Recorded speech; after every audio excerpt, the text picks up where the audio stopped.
बिस्मिल्लाहिर्रहमानिर्रहीम। अस्सलाम वालेकुम। माय नेम इज़ हिदायतुल्लाह और आप देख रहे हैं हसन ऑनलाइन एजुकेशन। आज का जो हमारा लेक्चर है वो लेक्चर नंबर 7 है और विटामिन सी को हम आज इस लेक्चर में कवर करेंगे। इससे पहले हमने लेक्चर नंबर 6 में वाटर सॉल्युबल विटामिन को स्टार्ट किया था और जिसमें से हमने इसकी क्लासिफिकेशन को पढ़ा था कि वाटर सॉल्युबल विटामिन कौन कौन से हैं हमारे पास। जो कि वाटर सॉल्युबल विटामिन हमारे पास है विटामिन बी और साथ साथ विटामिन सी। तो विटामिन बी को और साथ साथ विटामिन बी कॉम्प्लेक्सेस को, इन सब को हमने लेक्चर नंबर 6 में कवर किया था। तो आज हम लेक्चर नंबर 7 विटामिन सी के हवाले से पढ़ेंगे। लेक्चर को स्टार्ट करने से पहले आप सबसे गुजारिश है कि हमारी इस वीडियो को लाइक, शेयर और सब्सक्राइब करना मत भूलिए और साथ साथ बेल आइकन को प्रेस करें ताकि हमारी आने वाली हर नई वीडियो का नोटिफिकेशन आपको बर वक्त मिल सके। चलिए आज का लेक्चर स्टार्ट करते हैं। तो आज का जो हमारा लेक्चर है वो विटामिन सी के हवाले से है। विटामिन सी के बारे में हम क्या क्या पढ़ेंगे, हम इसकी हिस्ट्री को पढ़ेंगे, इसकी अकरेंस को स्टडी करेंगे, इसकी स्ट्रक्चर को पढ़ेंगे और साथ साथ इसकी मेटाबॉलिज्म को भी हम पढ़ेंगे। इसके अलावा इसकी फिजिकल प्रॉपर्टीज को हम स्टडी करेंगे और साथ साथ इनके अलावा डेली ह्यूमन रिक्वायरमेंट और डिफिशियंसीज कि इसकी डिफिशियंसी से कौन कौन से डिजीज जो है वो काज होते हैं। चलिए स्टार्ट करते हैं। फर्स्ट ऑफ ऑल हम इसकी हिस्ट्री को देखते हैं कि ये किसने डिराइव किया है और किस कंपाउंड से इसको डिराइव किया गया है। First of all in 1750 British साइलर जो थे ये इन्होंने विटामिन सी को यूज किया था। किस चीज के लिए यूज किया था? To prevent scurvy disease. Scurvy disease को ट्रीट करने के लिए सबसे पहले ब्रिटिश साइलर ने विटामिन सी को यूज किया था।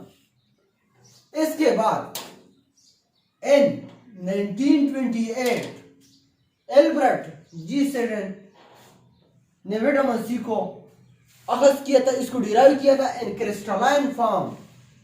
इन क्रिस्टलाइन फॉर्म में इसको डिराइव किया गया था। किस चीज से डिराइव किया था? प्लांट से डिराइव किया गया था। और इस प्लांट का नाम क्या था जिसने विटामिन सी को फर्स्ट ऑफ ऑल एल्बर्ट जी सेडन ने इन 1928 में डिस्कवर किया था? पिपरी का नाम था उस प्लांट का। पिपरी का किस चीज को बोलते हैं? पिपरी का हमारे पास ये जो जिसको हम काली मिर्च बोलते हैं इसको पिपरी का बोलते हैं। जैसे कि काली मिर्च सबसे पहले 1928 में काली मिर्च से इसको डिराइव किया गया था और इसको नाम किया गया था। जब 1928 में इसको डिराइव किया गया था तब इसको हेक्सोरोनिक एसिड का नाम दे देते थे। 1928 में जब इसको काली मिर्च पिपरी का प्लांट से डिराइव किया तो इसको हेक्सोरोनिक एसिड का नाम दिया था। इसके बाद लेटर ऑन 1932 सी जेरन किंग एंड W.A. वॉग ने विटामिन सी को आइसोलेट किया। किस चीज से आइसोलेट किया? लेमन जूस से इसको फर्स्ट ऑफ ऑल आइसोलेट किया गया। And then in 1933 vitamin C can be synthesized in the lab। इसका मतलब है कि इसको विटामिन सी को आर्टिफिशियली प्रोड्यूस किया गया। किस चीज से प्रोड्यूस किया गया? बाय द रिचस्टेन ने इसको 1933 में विटामिन सी को लैब में प्रिपेयर किया था। अब and it's main function is, और विटामिन सी की जो मेन फंक्शन है, मेन काम इसका क्या है, जो फिजियोलॉजिकल फंक्शन है, ये अगेंस्ट द स्कर्वी डिजीज। इसको विटामिन सी को स्कर्वी डिजीज की ट्रीटमेंट के लिए यूज किया जाता है। और स्कर्वी डिजीज क्या है? ये जो मसूड़ों से खून निकलता है दांतों से, ये स्कर्वी डिजीज होती है और इसकी ट्रीटमेंट के लिए first of all vitamin C को यूज किया था। किसने यूज किया था? ब्रिटिश साइलर ने यूज किया था टू प्रिवेंट स्कर्वी डिजीज। इसके अलावा जब हम इसकी अकरेंस की बात करें कि ये कहां कहां पर पाया जाता है, जैसा कि हमने पढ़ा है कि विटामिन सी को फर्स्ट ऑफ ऑल लेमन से जो है उसको अखज किया गया था। तो ये ज्यादा मिकदार में लेमन में पाया जाता है। और इसके अलावा ये एसिरोला नाम का एक फ्रूट है और ये फ्रूट किस तरह होता है? ये चीरी की तरह का फल है। चीरी हमारे पास एक फल है, इसी की तरह का एक फल होता है जिसमें ये ज्यादा मिकदार में पाया जाता है, जो 1000 से लेकर 4000 मिलीग्राम पर 100 मिलीग्राम में ये मिलता है। मतलब है कि 100 मिलीग्राम में ये कितनी मकदार में मिलता है सिरोला फ्रूट में? 100 से 1000 से लेकर 4000 मिलीग्राम तक ये मिलता है सिरोला फ्रूट्स में। इसके अलावा विटामिन सी को हम एस्कॉर्बिक एसिड का नाम भी देते हैं। So then ascorbic acid is not widely distributed like other vitamins। इसका मतलब क्या हुआ कि विटामिन सी जो है अदर विटामिन की तरह, जो कि हमारे पास विटामिन ए है, vitamin B, vitamin D, vitamin E और साथ साथ विटामिन के, इसकी तरह ज्यादा मकदार में डिस्ट्रीब्यूट नहीं है, ज्यादा मकदार में नहीं पाया जाता है। लेकिन however it is present in all the fresh fruits and vegetables। हमारे पास जितनी भी फ्रूट्स हैं या वेजिटेबल हैं, लेकिन शर्त कंडीशन ये है कि ये वेजिटेबल या फ्रूट जो है ये फ्रेश होने चाहिए। इसमें जो है ये प्रेजेंट होता है vitamin C, ascorbic acid and the richest source, और जिस सबसे ज्यादा पाए जाने वाला जो फ्रूट्स हैं, जो विटामिन सी जिसमें पाया जाता है, वो हमारे पास एसिरोला फ्रूट्स हैं। इसमें हमारे पास विटामिन सी जो है ये काफी ज्यादा मकदार में पाया जाता है। और इसके अलावा विटामिन सी और कहाँ कहाँ पर पाया जाता है? सिट्रस फ्रूट्स में ये पाया जाता है। सिट्रस फ्रूट्स कौन से फ्रूट्स होते हैं? ये तृष मेवाजात जो होते हैं, इसी में विटामिन सी जो है ये प्रेजेंट होता है। फॉर एग्जांपल तृष मेवाजात हमारे पास क्या है? ऑरेंज है, लेमन है। इसके अलावा जितनी भी तृष मेवाजात हैं इसमें विटामिन सी जो है ये पाया जाता है। So it is present in human milk.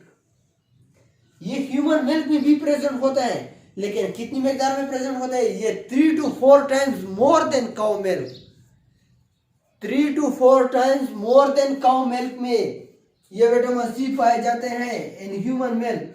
और ह्यूमन मिल्क में ये कितनी मकदार में पाया जाता है? ये 4 से लेकर 7 मिलीग्राम पर डिसीलीटर इन ह्यूमन मिल्क में ये प्रेजेंट है। सो अगर हम इसकी स्ट्रक्चर को देखें कि विटामिन सी की स्ट्रक्चर किस तरह है, विटामिन सी के हम मॉलिक्यूलर फार्मूला हमारे पास है C6H8 एंड O6। ये इसकी हमारे पास मॉलिक्यूलर फार्मूला है। और इसकी स्ट्रक्चर को हम देखें, फॉर एग्जांपल ये हमारे पास क्या है? ये हमारे पास एल एस्कॉर्बिक एसिड, जिसको हम विटामिन सी बी बोलते हैं, ये हमारे पास इसकी स्ट्रक्चर है। तो इसकी स्ट्रक्चर में कार्बन नंबर 1 के पर हमारे पास सी डबल बॉन्ड O पाया जाता है, यही ग्रुप पाया जाता है। कार्बन नंबर 2 पे हमारे पास OH ग्रुप जो है वो लेफ्ट साइड पर होता है, और यहां से लेकर यहां तक ये कार्बन नंबर 4 तक ये बॉन्ड पाया जाता है। कार्बन नंबर 3 पर 2 और 3 के बीच में हमारे पास डबल बॉन्ड है, और कार्बन नंबर 3 पर हमारे पास लेफ्ट साइड पर OH प्रेजेंट है, और कार्बन नंबर 4 पर हमारे पास लेफ्ट साइड पर H प्रेजेंट है, और राइट साइड पर जो है इसका बॉन्ड बन गया है टू कार्बन नंबर 1। और साथ साथ कार्बन नंबर 5 पर OH जो है हमारे पास लेफ्ट साइड पे है, और H जो है ये हमारे पास राइट साइड पे है, और कार्बन नंबर 6 जो है वो हमारे पास CH2OH, यही ग्रुप इसके साथ अटैच है। So this is the structure of L ascorbic acid. ये एल एस्कॉर्बिक एसिड की स्ट्रक्चर है। अब हम आगे देखते हैं इसकी प्रॉपर्टीज को। So vitamin C is a colourless and odourless crystalline. So vitamin C हमारे पास क्या है? ये कलरलेस भी है, ऑर्डरलेस क्रिस्टलाइन विटामिन है। And vitamin C is optically active compound. Vitamin C क्या है हमारे पास? ये हमारे पास ऑप्टिकली एक्टिव है, और इसके अलावा it is a slightly sour taste. Next properties जो है विटामिन सी की वो है वाटर सॉल्युबल है। विटामिन सी हमारे पास वाटर सॉल्युबल है, but are insoluble in chloroform and ether and light petroleum.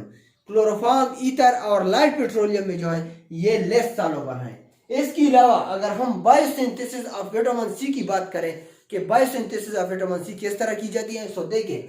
So first of all ये हमारे पास डिग्लूकोज है, इसकी जब फर्दर मेटाबॉलिज्म हो जाती है तो ये फिर डी ग्लूकोरोनिक एसिड में कन्वर्ट होता है, और जब फर्दर इस नेक्स्ट स्टेप में ये क्या होता है? ये एल ग्लूकोनिक एसिड में कन्वर्ट होता है। इसके बाद नेक्स्ट ये एल ग्लूकोनोलेक्टोन में कन्वर्ट होता है, और फिर इसके बाद एल ग्लूकोनोलेक्टोन के बाद ये 2 एल ग्लूकोनोलेक्टोन में ये कन्वर्ट होता है, और at the last it can be converted into the L-ascorbic acid और आखिर में ये L-ascorbic acid में कन्वर्ट होता है। सो L-ascorbic acid या विटामिन सी का हमारे पास फंक्शंस क्या है? It is anti agent. Vitamin C को हम एंटी एजेंट की तौर पर भी यूज करते हैं। For example because it neutralize the free radicals. किस लिए हम इसको एंटी एजेंट के तौर पर यूज करते हैं? Because it neutralize the free radical, क्योंकि ये फ्री रेडिकल को न्यूट्रलाइज करते हैं। इसके अलावा it is readily oxidised. Readily oxidised का मतलब क्या है कि यहां पर देखिए इसकी मेटाबॉलिज्म में ये इसकी फर्दर ऑक्सीडेशन हो सकती है in the presence of metal ions. Metal ions की मौजूदगी में इसकी जो है ऑक्सीडेशन हो सकती है। इसका मतलब यह है कि readily oxidised and it is found in the brain and RBC. Vitamin C कहां पर पाया जाता है? ब्रेन एंड आरबीसी में ये मौजूद है, प्रेजेंट है। एक्सेस ऑफ विटामिन सी, जब हमारी बॉडी में विटामिन सी जो है एक्सेस मकदार में हो तो ये क्या काज करता है? Leaching minerals out of the, ये मिनरल्स को बॉडी से जो है ये रिमूव कर देते हैं। अब नेक्स्ट हम इसकी मेटाबॉलिज्म को पढ़ते हैं कि इसकी मेटाबॉलिज्म किस तरह होती है और किस की मौजूदगी में होता है। फॉर एग्जांपल ये हमारे पास क्या है? ये हमारे पास एल-ascorbic एसिड है, या हमारे पास ये क्या है? ये विटामिन सी है। ये हमारे पास विटामिन सी है। इसकी ऑक्सीडेशन ये क्या है? ये रिवर्सिबल रिएक्शन है। अगर हम इसकी ऑक्सीडेशन करें, ऑक्सीडेशन से हमारे पास ये कंपाउंड बन जाता है। अगर हम इसकी फर्दर फिर रिडक्शन करें तो रिडक्शन से हमारे पास फिर ये विटामिन सी जो है ये फिर बन जाता है। और नेक्स्ट जो है इसके साथ जब हम इसकी हाइड्रोलाइज करते हैं, हाइड्रोलाइसिस करते हैं, हाइड्रोलाइसिस मींस प्लस H2O जब हम इसके साथ यूज करते हैं या इसको ऐड करते हैं तो ये फिर किस चीज में कन्वर्ट होता है?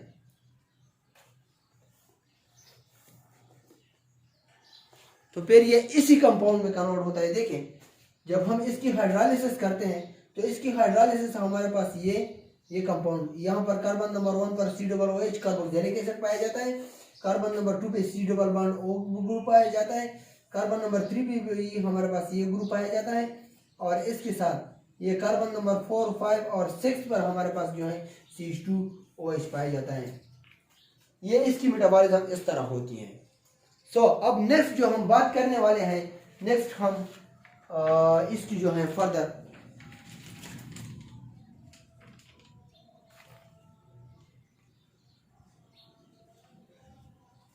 ये हमारे पास क्या है? सेकेंड वन प्रोडक्ट ये हमारे पास है L-डाइहाइड्रोएस्कॉर्बिक एसिड। ये तो विटामिन सी है। विटामिन सी की मेटाबॉलिज्म से हमारे पास आता है L-डाइहाइड्रोएस्कॉर्बिक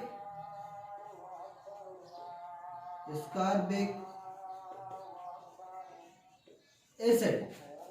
विटामिन सी की मेटाबॉलिज्म से हमारे पास फर्स्ट ऑफ ऑल L-डाइहाइड्रोएस्कॉर्बिक एसिड आते हैं, और नेक्स्ट जो है वो हमारे पास 2-कीटोगोलोनिक एसिड। नेक्स्ट इससे हमारे पास इसकी मेटाबॉलिज्म से हमारे पास जो आता है L-डाइकीटोगोलोनिक एसिड। इसकी मेटाबॉलिज्म से फिर फर्दर ये प्रोडक्ट आता है। ये डाइकीटो क्यों आता है? यहाँ पर देखिए हमारे पास 2 जो है ये कीटोनिक ग्रुप प्रेजेंट है, so that's why it can be converted into the L-diketogulonic acid. So अब नेक्स्ट हम इसकी डिफिशियंसीज के बारे में स्टडी करेंगे और साथ साथ इसकी ह्यूमन रिक्वायरमेंट को स्टडी करेंगे। सो अब नेक्स्ट हमारे पास 6 नंबर में आता है डिफिशियंसी। सो डिफिशियंसीज क्या है विटामिन सी की? तो vitamin deficiencies of vitamin C की डिफिशियंसी से क्या काज होता है? Leads to scurvy disease. ये इसकी डिफिशियंसी से स्कर्वी डिजीज हो सकती है, और ये scurvy disease cause at in stages of the life. ये लाइफ में इन स्टेज पर भी हो सकता है, but rare in newborn infants, और न्यूबॉर्न इन्फेंट्स में जो है ये कॉमन है। सो द मेजॉरिटी केसेस, ज्यादातर केसेस जो है ये रिपोर्ट हुए हैं या अपीयर हुए हैं इन इन्फेंट्स, ये इन्फेंट्स में रिपोर्ट हुए हैं फ्रॉम एज, और जिसकी उम्र 6 to 24 मंथ्स होती है। ये 6 to 24 मंथ्स ऑफ इन्फेंट्स में जो है ये ज्यादा काफी मकदार में जो है ये पाए जाते हैं। एट सिम्टम्स, और इसके सिम्टम्स क्या है, विटामिन सी की डिफिशियंसीज के टेंडरस बोन्स होते हैं। टेंडरस बोन्स का मतलब क्या है, ये फ्रॉग लाइक बोन्स होते हैं।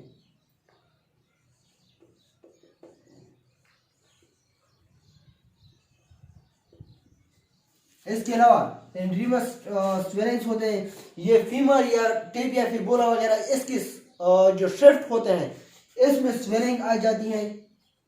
और ब्लीडिंग एट गम्स, ये मसूड़े से दांत निकलना, ये इसकी सिम्टम्स हो सकती हैं विटामिन सी की डिफिशियंसी से। इसके अलावा और भी काफ़ी सारी जो है ये इसकी सिम्टम्स हैं। अब हम इसकी डेली ह्यूमन रिक्वायरमेंट की बात करते हैं कि इसकी ज़्यादा जो डेली ह्यूमन रिक्वायरमेंट है, मकदार है, अमाउंट है, ये कितनी मकदार में होती है।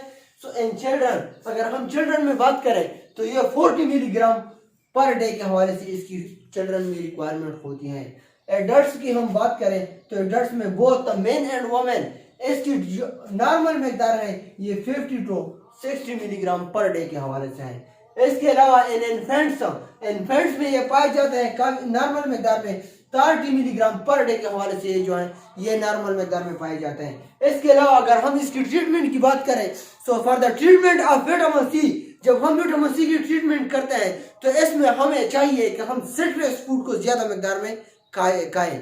अगर हम सिट्रस फूड को ज्यादा मकदार में न खाएं तो इसके अलावा otherwise we can take it orally और इन द इंजेक्टेबल फॉर्म। या तो हम इसको ओरली खाएंगे विटामिन सी को, या इसके अलावा विटामिन सी की जो है टेबलेट्स मिलते हैं, सिरप मिलते हैं, ये वगैरह ये चीज़ें जो है विटामिन सी की मिलते हैं। फॉर एग्जांपल एवियन के नाम से जो टेबलेट्स आते हैं इसमें विटामिन सी पाए जाते हैं। अगर हम इसको ओरली नहीं लेंगे तो फिर इसको हम इंजेक्टेबल भी फॉर्म में भी ले सकते हैं। So for the treatment of vitamin C की ट्रीटमेंट के लिए हमें चाहिए कि we have to use the citrus foods, otherwise we have to take it in orally और इन द इंजेक्टेबली। ओरली में हम किस फॉर्म में ले सकते हैं, फॉर एग्जांपल हमारे पास टेबलेट एवियन है और सिरप होते हैं इसमें, और हम इंजेक्शन एवियन, ये इसकी एवियन जो है ये इसकी ब्रांड नेम है। और इसमें क्या पाया जाता है, इन सब में जो है इन सब में विटामिन सी पाया जाता है। इसकी जो जेनेरिक नेम है ये विटामिन सी है। So this is all about the vitamin C, जिसमें से हमने डिफरेंट इसके स्ट्रक्चर के बारे में पढ़ा, मेटाबॉलिज्म के बारे में हमने इसको डिस्कस किया, स्ट्रक्चर को डिस्कस किया, प्रॉपर्टीज को डिस्कस किया, और इसके साथ साथ डिफिशियंसीज को हमने डिस्कस किया और डेली ह्यूमन रिक्वायरमेंट और इसकी ट्रीटमेंट की बात की। इसके अलावा अगर कोई भी क्वेश्चन हो विटामिन के हवाले से, जितनी भी किस्म के विटामिन हैं इसके हवाले से कोई भी क्वेश्चन हो तो आप कमेंट्स बॉक्स में कमेंट्स करके पूछ सकते हैं। सो this is all about the vitamin. So next हम स्टार्ट करेंगे ग्लाइकोलाइसिस, क्रेब्स साइकिल, ये चीज़ें जो है ये हम स्टार्ट करेंगे। सो this is all about the vitamin. So thank you.